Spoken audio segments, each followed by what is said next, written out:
COVID-19 is caused by a virus that spreads primarily through the air and enters our bodies through our nose, mouth, or eyes. When inhaled, the tiny viral particles can reach the air sacs in our lungs, directly leading to our bloodstream. Viruses that transmit as airborne particles, such as the viruses that cause COVID-19 and measles, pose a significant risk, as they can squeeze into small places, nearly 10,000 times smaller than a human hair, travel long distances, up to 20 to 30 feet, and stay active in the air for at least 4 hours. Remember the 4 Ds that help you assess and manage risk? Dilution, in the form of ventilation, helps clean indoor air, and it's an essential part of reducing the risk of the spread of COVID-19 and other airborne infectious diseases. But what do we mean by ventilation? Essentially, the process of adding or removing air from a building. Think of this as you think about washing and disinfecting. Just as we wash our hands or clean surfaces to reduce the spread of diseases, ventilation cleans the air to prevent and protect people from spreading or inhaling virus-containing airborne particles while indoors.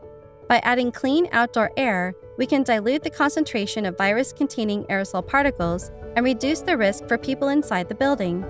An occupational and environmental health and safety (OEHS) professional can support you in this process. They can help you assess the HVAC system and the risks that need to be addressed in your organization's building. It is faster, simpler, and more cost-effective to review and implement scientifically proven steps now as we continue to work to protect our workers and community from COVID-19 and other infectious diseases. There are specific dilution techniques and technologies that can help reduce the risk of exposure to an airborne virus like COVID-19, and they don't require you to become an expert in ventilation and HVAC systems. For some easy changes to make your HVAC system more effective at reducing the spread of COVID-19, use the following guidelines. Increase clean air supply to the patient and employee-occupied spaces when possible, with subsequent airflow directed toward common and less controlled areas. For example, in a long-term care facility, clean air should first supply patient areas, unless we know there are people infected with COVID-19 there, and then move toward public areas where potentially infected individuals gather. Be mindful to keep doors and windows closed. Medical buildings are designed to allow for pressurization that moves air in the safest, most effective direction for protection and for cleaning within an HVAC system. Open windows or doors can throw the entire system off balance and make it ineffective. Where you can control your HVAC fan at the thermostat, set the fan to the on position instead of auto. If possible, based on weather conditions, open outdoor air dampers beyond minimum settings to reduce HVAC air recirculation. Replace missing or dirty filters, use correctly sized filters and those with higher minimum efficiency reporting values, 13 or above, and confirm gasket seals integrity to ensure a tighter filter fit, efficient air cleaning, and to prevent recirculation of infectious particles throughout the building.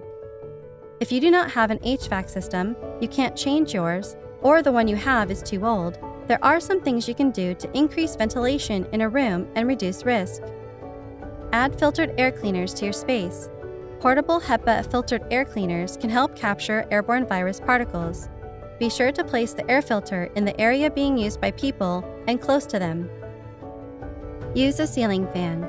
This can help mix the air to reduce the density of the airborne virus in a specific area. Use a window fan. Place it at the highest level you can and direct the airflow out of the room.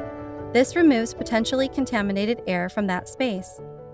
When using different tools to help dilute the air, you want to focus on moving the air away from potentially infected people to either a HEPA air filter or up toward a ceiling return duct. Remember, your primary goal is to limit exposure to the virus. This is the most important thing you can do in reducing its spread.